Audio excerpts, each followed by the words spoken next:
கம்பெனியில் வேலை பார்க்கும்போது கிட்டத்தட்ட ஒரு 4000 ரூபாய்க்கு, நிஜமாவே 4000 ரூபாய்க்கு என்னுடைய பேக் நிறையா ஊர்லேருந்து போகும்போது எல்லாருக்கும் அந்த பால்கோவாக்கள் வந்து வாங்கிட்டு போனேன். திரட்டி பால் அப்படிம்பாங்க. அந்த திரட்டி பாலை பண்ணி அதை சாப்பிடுவாங்க, மற்ற ஊர்களுக்கும் கொடுப்பாங்க.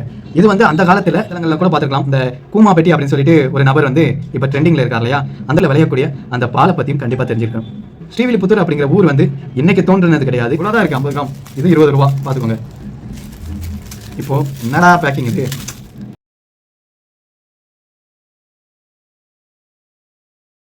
என் கையில் இருக்கிறது என்னன்னு பார்த்தீங்கன்னா ஸ்ரீவில்லிபுத்தூர் பால்கோவாங்க.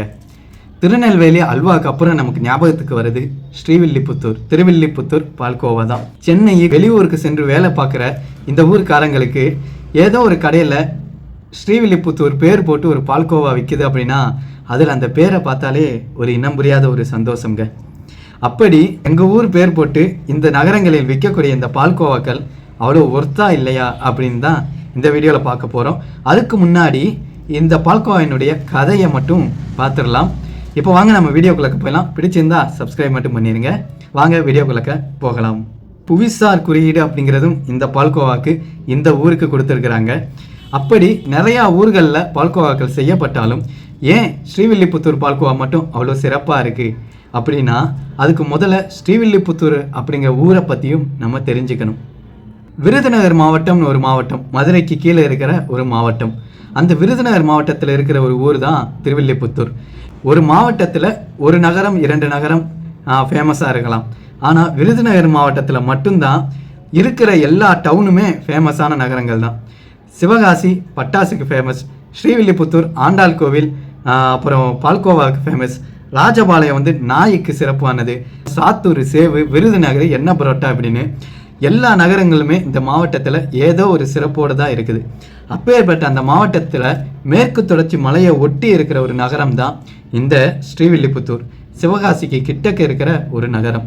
ஸ்ரீவில்லிபுத்தூரில் பார்த்தீங்கன்னா ஆண்டாள் கோவில், தமிழ்நாடு அரசு முத்திரையில் இருக்கிற ஒரு கோபுரம், அது இந்த ஊரில் இருக்கிற கோபுரம் தான். அதற்கு அடுத்து பார்த்தீங்க அப்படின்னா பால்கோவா. ஸ்ரீவில்லிபுத்தூர் அப்படின்னா கோவிலை கூட மறந்துடுவாங்க, பால்கோவா அப்படிங்கிறது எல்லாருக்குமே ஞாபகம் இருக்கும். அப்படி இந்த பால்கோவா ஏன் இவ்வளோ ஃபேமஸாக இருக்குது அப்படின்னு தெரிஞ்சுக்கணும் அப்படின்னா இந்த ஊரை பற்றியும் இந்த ஊரில் விளையக்கூடிய அந்த பாலை பற்றியும் கண்டிப்பாக தெரிஞ்சிருக்கணும். ஸ்ரீவில்லிபுத்தூர் அப்படிங்கிற ஊர் வந்து இன்னைக்கு தோன்றுனது கிடையாது. இது முன்னாடி இருந்தே இந்த மாவட்டத்தில் இருக்கிற ஒரு பழமையான ஊரும் கூட. அப்போல இருந்தே இந்த ஊரில் பால் உற்பத்திங்கிறது சிறப்பாகவே இருந்திருக்குது. நீங்கள் ஆண்டாள் புராணங்கள் படிச்சிருந்தீங்கன்னா நல்லாவே தெரிஞ்சிருக்கும். அந்த காலத்திலே இந்த ஊரில் பால் அப்படிங்கிறது நிறையாவே இருந்திருக்கு, ஆடு மாடுகள் நிறையாவே இருந்திருக்குது. அப்பேற்பட்ட ஒரு காலத்தில் நிறையா பால் வந்து நம்ம பயன்படுத்தினது போக நிறையா மீதி இருக்கும்.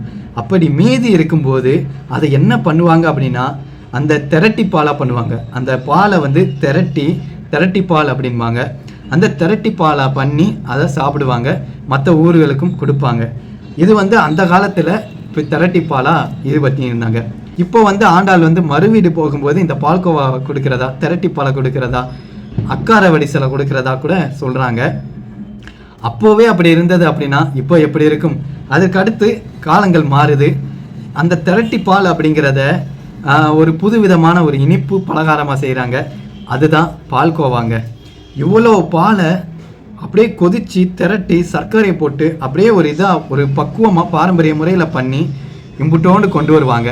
அதுக்கு பேர் தான் பால்கோவா. அப்படி இந்த ஊரில் இருக்கிற இந்த பால்கோவாவுக்கு என்ன சிறப்பு அப்படின்னா ஒரு பாரம்பரிய முறைப்படி அது ஒரு பக்குவப்பட்ட ஒரு முறையில் இந்த பால்கோவா அப்படிங்கிறத செய்கிறாங்க. அது மட்டும் இல்லைங்க, நீங்கள் சமூக வலைதளங்களில் கூட பார்த்துருக்கலாம். இந்த கூமா பெட்டி அப்படின்னு சொல்லிட்டு ஒரு நபர் வந்து இப்போ ட்ரெண்டிங்கில் இருக்கார் இல்லையா, அந்த கூமா பெட்டி அவர்கள் வந்து இந்த ஸ்ரீவில்லிபுத்தூர் வட்டாரத்தை சேர்ந்தவர் தான். அவர் வீடியோவில் பார்த்தீங்க அப்படின்னா இந்த மேற்கு தொடர்ச்சி மலைப்பகுதிகள் அதை சுற்றி பார்த்தாலே அவ்வளோ அழகாக இருக்கும். மலைக்கு அங்கிட்டு போனால் கேரளா, இங்கிட்டு வந்தால் தமிழ்நாடு. மலையில் அங்கே மேயக்கூடிய அந்த ஆடுகளும் மாடுகளும் ஒரு தரமான பால் அப்படிங்கிறத கண்டிப்பாக கொடுத்து தானே தீரும். அப்படி அந்த பாலில் இருந்தும் ஒரு பாரம்பரிய முறைப்படியும் அவங்க செய்கிற அந்த மெத்தட்லையும் ஒரு தனியான ஒரு அரோமா அப்படிங்கிறது இருக்குங்க. அதனாலேயே இந்த ஊர் பால்கோவா வந்து ரொம்பவுமே இப்பயும் எந்த ஊர்லேயும் அடிச்சக்க முடியாத அளவுக்கு ஃபேமஸாக இருக்குது. இதை நான் சும்மா சொல்லலைங்க, இது நான் வந்து ஸ்ரீவில்லிபுத்தூருக்காரன் அப்படிங்கிறதுனால இந்த ஊரை புகழ்ந்து பேசணும் அப்படின்னு நான் சொல்லலை. நான் வந்து ஒரு கம்பெனியில் வேலை பார்க்கும்போது கிட்டத்தட்ட ஒரு 4000 ரூபாய்க்கு, நிஜமாவே 4000 ரூபாய்க்கு என்னுடைய பேக் நிறையா ஊர்லேருந்து போகும்போது எல்லாருக்கும் அந்த பால்கோவாக்கள் வந்து வாங்கிட்டு போனேன். வாங்கிட்டு போய் கொடுத்தேன். அவங்களும் அதுக்கு காசும் எனக்கு திருப்பி கொடுத்தாங்க. அப்படி அந்த பால்கோவா சாப்பிட்ட ஒரு அண்ணன் வந்து என்ன சொன்னாங்க அப்படின்னா, அந்த அண்ணன் வந்து சுகர் அதெல்லாம் கம்மியாக சாப்பிடுவாங்க, டயட்டில் இருப்பாங்க. அந்த அண்ணனே சொல்கிறாங்க, டேய் சுகர் கட் பண்ணுற என்கிட்ட வந்து இதெல்லாம் கொடுக்கக்கூடாதுடா. கிட்டத்தட்ட 1/2 கிலோ பால்கோவாவை நானே சாப்பிட்டு முடிச்சிட்டேன்.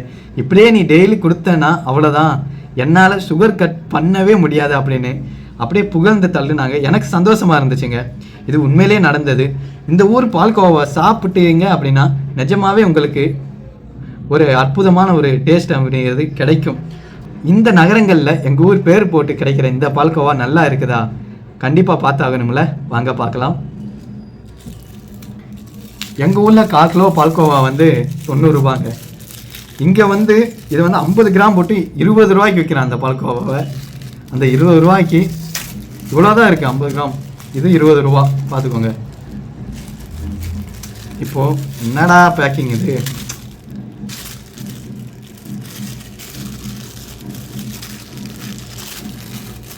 பேக்கிங் ஒஸ்ட்டாக இருக்குங்க. இந்த பால்கோவா பிடிச்சாச்சு. சில இடங்களில் சொல்லுவாங்க, எங்கள் ஊர்லாம் பால்கோவா வந்து ஸ்கொயராக அப்படியே கட்டியாக இருக்குன்னு சொல்லுவாங்க. எங்கள் ஊர்லாம் பால்கோவா வந்து அப்படியே கேசரிமா இப்படி தாங்க இருக்கும். முதல் வாய் வைக்கும்போது நல்லா இருக்கு. ரெண்டு சீனி அந்த சர்க்கரை சேர்த்துருப்பாங்களா என்னன்னு தெரியல, அது அதிகமாக இருக்குதுங்க. ஏன்னா நான் எங்கள் ஊரில் 1/2 கிலோ பால்கோவா 1/4 கிலோ பால்கோவா நான் ஒரு ஆளாகவே சாப்பிட்ற ஆள். நான் வந்து இனிப்பு ரொம்ப அதிகமாக சாப்பிடுவேன் முன்னாடி இருந்து, திகட்டாதுங்க. ஆனால் இந்த பால்கோவாவில் கண்டிப்பாக வித்தியாசம் அப்படிங்கிறது தெரியுது. 20 ரூபாய்க்கு வாங்குகிற பால்கோவாவில் அவ்வளோதான் இருக்குன்னு நினைக்கிறேன். சுகர் அப்படிங்கிறது கொஞ்சம் இதாக இருக்குதுங்க. இது பாலை விட சுகர் அதிகமாக இருக்கிற மாதிரி இருக்குது. இந்த ஒரிஜினல் சுவை அப்படிங்கிறது கண்டிப்பாக இதில் கம்மியாக தாங்க இருக்குது, ரொம்பவுமே கம்மியாக இருக்குது. 20 ரூபாய்க்கு இவ்வளோ தான் கிடைக்கும், இவ்வளோ டேஸ்ட்லாம் கிடைக்கும்னு நினைக்கிறேன். நீங்கள் ஸ்ரீவில்லிபுத்தூர் வந்தீங்க அப்படின்னா கண்டிப்பாக பால்கோவா வாங்கிறதுக்கு ஒரு சிறந்த 2 கடைகள், மை ஃபேவரட். நிறையா பேருக்கும் ஸ்ரீவில்லிபுத்தூரில் அந்த கடை தாங்க ஃபேமஸ்ஸு. அந்த 2 கடைகள் பேர் என்னென்னா, ஒன்று வெங்கடேஸ்வரா ஆண்டாள் கோவிலுக்குள்ளக்கே இருக்குது, வெளியில் தேரடிக்கிட்டே இருக்குது. அந்த வெங்கடேஸ்வரா அப்படிங்கிற பேர்லேயே வரிசையாக பல கடைகள் இருக்குங்க, கேட்டு வாங்குங்க. அதுக்கடுத்து பஸ் ஸ்டாண்டு கிட்ட புளிய மரத்து கடை அப்படின்னு ஒரு கடை இருக்குது. இந்த 2 கடைகள் வந்து மை ஃபேவரட். நிறையா பேரும் கேட்டால் இந்த 2 கடையை தான் சொல்லுவாங்க.